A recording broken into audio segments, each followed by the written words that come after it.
We are back and ready for Basic Canes Part 2. We're going to do a real simple flower cane. It's a basis for a whole lot more. You can really get involved canes based on different components like this. You can see we have our bullseye in there with just one wrap that we just did a few minutes ago. So we're going to start by making that bullseye, and it only is going to have one wrap. Those are going to be our flower petals. So I just took some clay and rolled it out to a kind of a thick log. We're going to reduce that a little bit more, but I'm going to wrap it now. So I'm going to wrap it in black. Just like our bullseye, I'm going to cut one edge, cut the next edge, lay it on there, line up the edge, fold it up. Oh, I forgot, I'm going to cut this edge too. And I'm going to fold it up. And we're going to tap it. See where that line is to cut. And sometimes it's amazing how wiggly that line is, but you swear you just cut a fresh edge. Alright, again we're going to just butt that up. And smooth it out.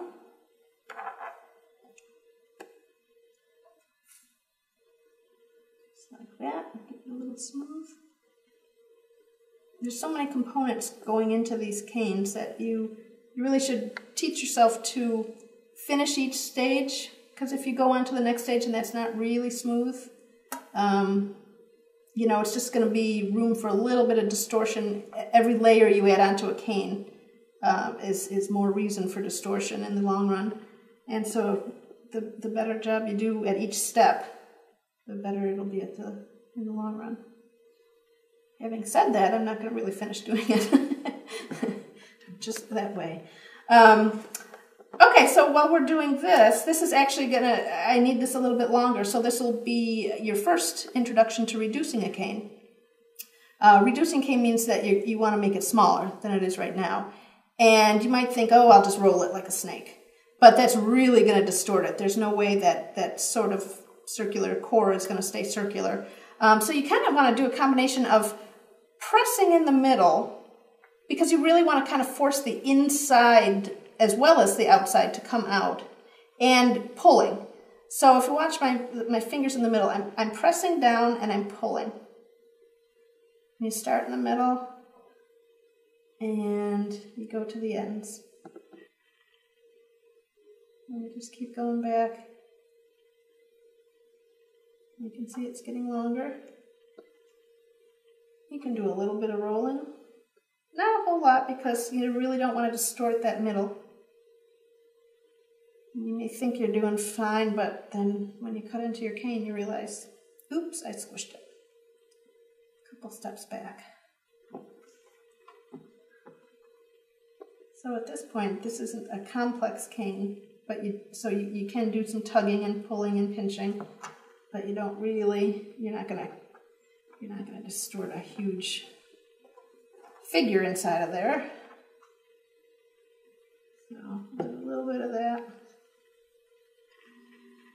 One little quirk about canes is your ends are always going to be lost. There's always so much distortion at the end that it's just not gonna, you're not going to be able to save it. So don't worry about that. You can see how it's squishing out there. Don't worry. You're going to lose part of your cane.